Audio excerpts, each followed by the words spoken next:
भाई बहनों, बेटे बेटियों, और आज दृढ़ीकरण और परम प्रसाद संस्कार ग्रहण करने वाले बेटे बेटियों,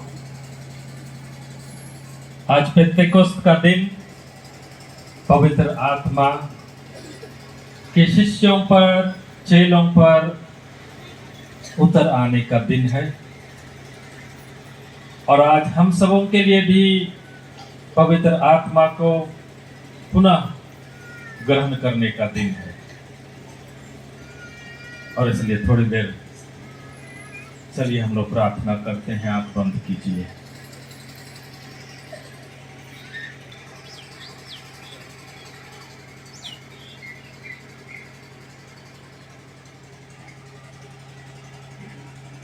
ठीक है, अब इधर ध्यान दीजिए।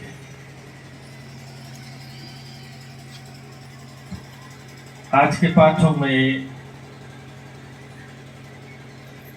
जो हम बातें ईश्वर के वचन को सुने हैं बहुत महत्वपूर्ण है।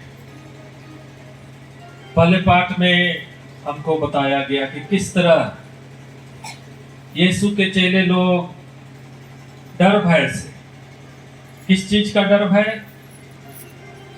मृत्यु का डर। क्योंकि जिस तरह यीशु को क्रूस पर यीशु के विरोधी लोग, यीशु के दुश्मन लोग उसको क्रूस पर लटका करके मार डाले, अब हमारे साथ भी ऐसा ही करेंगे, ये डर। उसी डर भय से वे लोग कोठरी में बंद थे, लेकिन क्या कर रहे थे? मरियम और अन्य महिलाओं के साथ मिलकर के प्रार्थना कर रहे थे। डर भय से वो लोग कोठरी में बंद होकर के कपकपा नहीं रहे थे, लेकिन प्रार्थना कर रहे थे। और उसी बीच में आंधी चली, पूरा कोठरी हिल गया। और उसको सुने, दूसरे लोग भी सुने, बाहर के लोग भी सुने। आंधी जैसी चली। और उसके बाद में थोड़ी देर में हर एक के सिर के ऊपर आग जीव का रूप में धारण करके हर एक के ऊपर ठहर गया। और वे लोग पवित्र आत्मा से परिपूर्ण हो गए। और जब पवित्र आत्मा से परिपूर्ण हो गए तो क्या हुआ? उनका जीवन बदल गया, जिसको बतलाया गया। अभी तक कोठरी में बंद थे, तुरंत कोठरी को खोले वो लोग और दुनिया के सामने निकल आए। और सबसे महत्वपूर्ण बात क्या बतलाई गई है आज के पाठ में? और उसके बाद वे लोग ईश्वर के महान कार्यों का बखान करने लगे। किस चीज का बखान करने लगे? ईश्वर के महान कार्यों का बखान करने लगे। पवित्र आत्मा आने से जीवन बदल गया, उनका डर भय भाग गया, दूर हो गया, और वे ईश्वर के महान कार्यों का बखान करने लगे। उसके बाद दूसरे पाठ में और एक महत्वपूर्ण बात संत पौलुस कह रहे हैं। वो कह रहे हैं कि जो पवित्र आत्मा प्राप्त व्यक्ति होता है वही यीशु को अपना प्रभु कह सकता है। आप लोग यीशु को अपना प्रभु कहते हैं? मानते हैं? स्वीकार करते हैं? तब पवित्र आत्मा से संपन्न लोग हैं। संत पौलुस वही कह रहे हैं, जो पवित्र आत्मा से संपन्न व्यक्ति होता है, जिस पर पवित्र आत्मा रहता है, वही यीशु को प्रभु कह सकता है, और नहीं तो नहीं। इसलिए जो यीशु को प्रभु नहीं कहते हैं उन पर पवित्र आत्मा नहीं उतरा। तो पहली चीज, जो पवित्र आत्मा से संपन्न व्यक्ति होता है, जिस पर पवित्र आत्मा निवास करता है, वह ईश्वर के महान कार्यों का बखान करता है।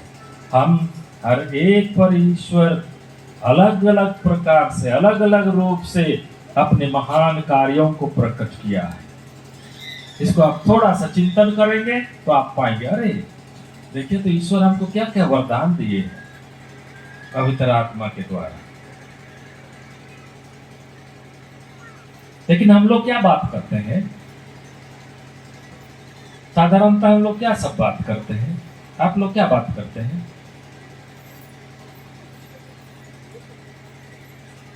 कोई बात करते हैं, आज क्या सब्जी बना है घर में,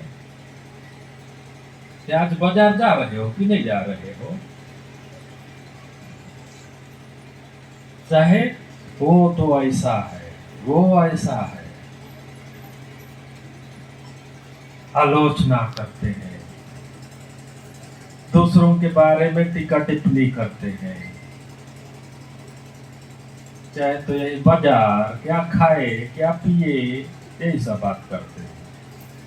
ईश्वर के महान कार्यों की बात करते हैं। कैसे बोलते हैं तो पवित्र आत्मा उतरा है। हम पवित्र आत्मा तो उतरा है, लेकिन उसके लिए हम लोग दरवाजा खोले नहीं है, शायद दरवाजा बंद रखे हैं, उसको काम करने का मौका नहीं दे रहे हैं, और मौका दे रहे हैं बुरी आत्मा को। दूसरों की आलोचना करते हैं, सब समय करते हैं। कुछ लोग तो बुरी आत्मा आप पर क्रियाशील है, पवित्र आत्मा। लोगों की मदद बहुत लोग करते हैं, पवित्र आत्मा से सब आप पर काम कर रहा है। कुछ लोग कोई भी भलाई काम नहीं करते हैं, पवित्र आत्मा के लिए आप दरवाजा बंद कर दिए हैं, बुरी आत्मा के लिए आप दरवाजा खोल के रखें। अंतर ही बना। यीशु के चेले लोग, जब पवित्र आत्मा उतर आया, वे लोग निकले, दुनिया में चले गए, डर भय खत्म हो गया और ईश्वर के महान कार्यों का बखान करने लगे। इसी पाठ के बाद आगे पढ़िएगा प्रेरित चरित्र में, तो संत पेतरुस का भाषण, उपदेश, कितना सुंदर उपदेश है, उसको पढ़ लीजिएगा। प्रेरित चरित्र का 2 अध्याय, आज तो पहला भाग को पढ़े, उसके आगे पढ़े, है ना? पढ़ेंगे तो दृढ़ीकरण लेने वाले हैं, पढ़ेंगे आज की कल, आज ही पढ़े, ठीक है, बहुत अच्छा। तो ये पवित्र आत्मा जब उतर आता है तो पहला चीज, ईश्वर के महान कार्यों का हम बखान करते हैं, अच्छी अच्छी बातें करते हैं, भलाई की बात करते हैं, प्रेम की बात करते हैं, और दूसरों के साथ सहयोग करते हुए हम लोग जीवन जीते हैं। दूसरा जो महत्वपूर्ण विषय है आज, वो है पौलुस कहते हैं दूसरे पाठ में, वही आत्मा तो एक है, लेकिन अलग अलग व्यक्ति को अलग अलग वरदान देते हैं। किसी को चंगाई करने का वरदान, किसी को भविष्यवाणी करने का वरदान, किसी को विभिन्न भाषाएं बोलने का वरदान, किसी को भाषाओं को व्याख्या करने का वरदान, अलग अलग वरदान। आत्मा तो एक है, लेकिन सबको, आप सबको भी अलग अलग वरदान दिए, मुझको भी अलग वरदान दिए, सभी को आत्मा अलग अलग वरदान देते हैं। ईश्वर जैसा चाहते हैं वैसा। और ये जो वरदान मिले हैं, अपने लिए हम लोग को नहीं मिला, पूरे समुदाय की भलाई इसके लिए। इस तरह चेलों को भी अलग अलग वरदान मिला, लेकिन पूरे कलीसिया, छोटी कलीसिया थी उस समय, तो पूरे कलीसिया की भलाई के लिए इसलिए कलीसिया की भलाई सोचते थे वो लोग, अपनी नहीं, है ना? क्या अपनी भलाई नहीं, लेकिन किसकी भलाई? कलीसिया की भलाई। जैसे आप कर्रा पारिस में है तो आप कर्रा पारिस के समुदाय है, इस कर्रा पारिस के समुदाय की भलाई की बात आप सोचते हैं। ये जो वरदान पवित्र आत्मा मिला है, लेकिन बहुत बार ऐसा भी नहीं होता है ना। पहले मेरी भलाई, तब उसके बाद में दूसरे की भलाई, ऐसा भी हो जाता है। लेकिन ये जो पवित्र आत्मा के वरदान मिले हैं, ये अपने स्वार्थ, अपने स्वयं की भलाई के लिए नहीं, लेकिन समुदाय की भलाई के लिए। और तीसरी बात, और यही आखिरी बात है, जो सुसमाचार में यीशु ख्रिस्त चेलों को कहते हैं, जिस तरह पिता ने मुझे इस पृथ्वी पर भेजा, उसी तरह मैं तुम्हें संसार में भेजता हूं। ये यीशु का मिशन काम था, यीशु का काम था, ईश्वर पिता द्वारा दिया हुआ यीशु का काम। और अब यीशु अपने चेलों को काम दे रहे हैं कि जाओ, अब तुम भी जाओ, संसार में जाओ। क्या करने जाओ? सुसमाचार का प्रचार करने जाओ। मैंने जो शिक्षा दी है, मैंने तुम्हें जो बतलाया है, पढ़ाई है, सिखाई है, उसको बतलाने जाओ। प्रभु यीशु ख्रिस्त के दुख भोग, मरण और पुनरुत्थान, ये सबसे बड़ी शिक्षा है। यीशु ख्रिस्त हमारे लिए, मनुष्य जाति के लिए दुख भोगे, क्रूस पर मर गए और तीसरे दिन ये सबसे बड़ी शिक्षा है। और उसी की साक्षी यीशु के चेले लोग पूरे दुनिया में गए, उसी की साक्षी देने गए कि हमारा प्रभु मरा, कि हमारा ईश्वर मुर्दों का नहीं जीवितों का ईश्वर है। संत पौलुस कहते हैं ना, क्योंकि वो मृतकों में से जी उठे। आज तक कोई ना सुना था, ना सोचा था, और आगे कोई वैसा सोचेगा और ना सुनेगा, क्योंकि सिर्फ यीशु ख्रिस्त वे मृतकों में से जी उठे। जरूर यीशु ख्रिस्त किसी किसी को दिए, जो लोग मर गए तो उनको जीवन दिए, लाजरुस को जीवन दिए। फिर जो विधवा का बेटा वो मर गया था, उसको यीशु ख्रिस्त जी उठाए। और यीशु ख्रिस्त ही नहीं, लेकिन प्रेरित चरित्र में हम लोग पाते हैं संत पौलुस ने भी मुर्दों को जिलाया, पेतरुस ने। क्योंकि यीशु ख्रिस्त जब उनको संसार में भेजे तो जो शक्ति मुझे मिली थी, उसी तरह तुम भी उसी शक्ति से संपन्न हो गए। वे लोग उसी शक्ति से संपन्न थे, क्योंकि यीशु ख्रिस्त अपने आत्मा के, पवित्र आत्मा के माध्यम से उनको और शक्ति से भर दिए थे। आज तो उस तरह के शक्ति या उस तरह के दान की हमें शायद आवश्यकता नहीं है, आपको भी आवश्यकता नहीं है, क्योंकि हम विश्वास में पक्का हो गए हैं। आप लोग विश्वास में पक्के हो गए हैं, इसलिए वो चमत्कार करने की शक्ति, मुर्दों को जिलाने की शक्ति और कुछ किसी तरह चमत्कार करने की शक्ति की आवश्यकता अभी नहीं है, और इसलिए अभी नहीं देते हैं ईश्वर अपने पवित्र आत्मा के वरदान, लेकिन दूसरे प्रकार की शक्ति देते हैं, आध्यात्मिक रूप से जिलाने की शक्ति, आध्यात्मिक रूप से जीने की शक्ति। इसलिए 3 बातें मैंने आज बतलाई। कौन कौन सी बातें हैं? पहली बात, वे ईश्वर के महान कार्यों का बखान करने लगे। आपको भी ईश्वर के महान कार्यों का बखान करना है। आपके जीवन में छोटे छोटे जो कार्य, वरदान आपको महसूस होता है, जिसको आप आशा नहीं किए रहते हैं, आपको उन भले कामों का बखान करना है। अभी इन दिनों जो आप लोग सीखे धर्म स्कूल बोलते हैं, दृढ़ीकरण संस्कार की तैयारी में जो बातों को सीखे हैं, उसको बखान कीजिए, अपने परिवार में अपने भाई बहनों के साथ बखान कीजिए। आपको कैसा लगा, आज कैसा लगेगा जब आप इस संस्कार को ग्रहण करेंगे? आपको तो कुछ ऐसा लगा, बखान कीजिए पवित्र आत्मा के वरदान। और उसके बाद में दूसरी बात, ये जो पवित्र आत्मा के वरदान मिलते हैं वो किसके लिए होते हैं?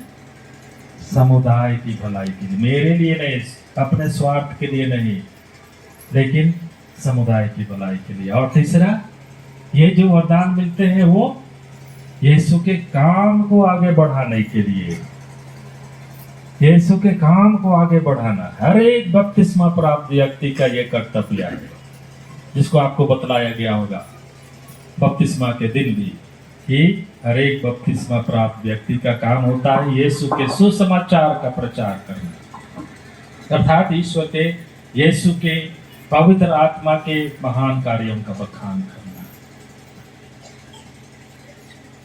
आखिरी जो दृढ़ीकरण संस्कार वालों के लिए थोड़ा सा टेस्ट करता हूं मैं, इधर वाले, इधर वाले, इधर वाले, कितने ईश्वर है? एक ईश्वर में कितने जन है?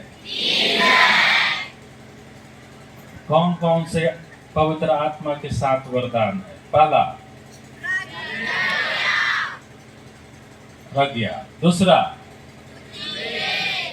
प्रेम, विवेक, तीसरा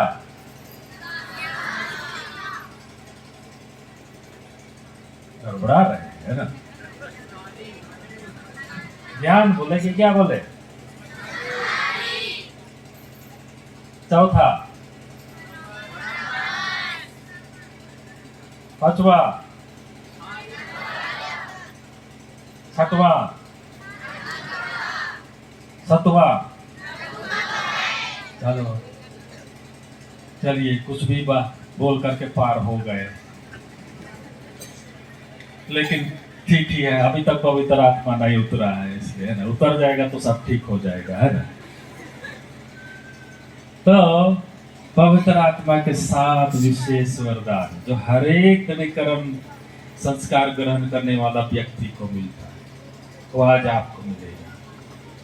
सबसे महत्वपूर्ण है प्रज्ञा, ज्ञान, बुद्धि, और फिर ईश्वर का भय, परामर्श, सब ये सब है ही, लेकिन ये जो ईश्वर का भय, ये माने ईश्वर से भय माने डर, कम कपाने वाला भय नहीं, लेकिन ईश्वर को आप इतना सम्मान देते हैं, इतना सम्मान देते हैं कि आपको ये डर लगता है कि कहीं हम ईश्वर को अपने पाप से नाराज ना कर दें, कहीं हम रास्ता भटक करके ईश्वर को नाराज ना कर दें, और वो भय, उसी को सम्मान वाला भय कहते हैं। और ये जब आप अपने जीवन में हमेशा इसको बना के रखते हैं, जब तब आप आपसे, विशेष करके आत्मा मारू पाप जिसको बोलते हैं, जिससे आत्मा मर जाता है, बड़ा पाप, उससे आप बच के रहिए। और जब उससे बच के रहिएगा तो आपको ये जो दृढ़ीकरण संस्कार आपको दिया जा रहा है, वो इसलिए दिया जा रहा है कि आप अपने विश्वास को दृढ़ता पूर्वक आप लोग जी सके। अब आप लोग छोटे बच्चे नहीं रहे, अब मुझको विश्वास को जीना है, और उसके बाद में उत्तरदायित्व भी आपको दी जा रही है कि आप इसकी साक्षी देंगे, अपने विश्वास की साक्षी। कैसे दीजिएगा? अपने अच्छे आचरण से, अपने अच्छे जीवन से, है ना। इसी के लिए दृढ़ीकरण संस्कार आपको दी जा रही है। इसलिए आज आपके माथे पर पवित्र तेल से मैं क्रूस का चिन्ह बनाऊंगा। वो एक मोहर है, पवित्र आत्मा का मोहर लग जाएगा आपको कि आप अब से जीवन भर के लिए आप कलीसिया की, कैथोलिक कलीसिया के सदस्य बन जा रहे हैं। और कलीसिया के सदस्य होने की वजह से आपको साक्षी देनी है अपने विश्वास की, अपने कर्म से, अपने वचन से, अपने जीवन से। और उसी के लिए ये पवित्र आत्मा आपको वरदान देंगे ये 7 वरदान, जिसे आप इसको पूरा कर सकें, इस कर्तव्य को पूरा कर सकें, आप प्रभु ईश्वर को खुश कर सकें, प्रसन्न करें और स्वयं भी आप प्रसन्न रहें। फिर संत पौलुस कहते हैं हमेशा प्रभु ईश्वर में प्रसन्न रहिए, सभी समय प्रसन्न रहिए। ख्रिस्त विश्वासी सब समय प्रसन्न होता है, हर परिस्थिति में, दुख में भी वो खुश होता रहता है। चलिए, इतने सारे लोग हैं, इसलिए इनको आप सबों को दृढ़ीकरण देने में समय लगेगा, इसलिए जो भी बात आज मैंने कही इन बातों को अपने मन दिल में रखिए और आज ईश्वर आपको पवित्र आत्मा के वरदान से सचमुच आपको भर दे। उसी तरह जो इधर आगे बैठे हैं, पहला परम प्रसाद कैसा लग रहा है? अच्छा लग रहा है? क्यों? नया कपड़ा पहने हैं इसलिए? यीशु को पहली बार ना, यीशु को ग्रहण करेंगे, कितना अच्छा लगेगा। रोटी और दाखरस के रूप में यीशु के शरीर और रक्त को, आत्मा का जीवन, तो ये आत्मा को सुंदर बना करके रखना है आपको। इसी का वरदान आप सबों को भी ईश्वर आज प्रदान करे। आमीन।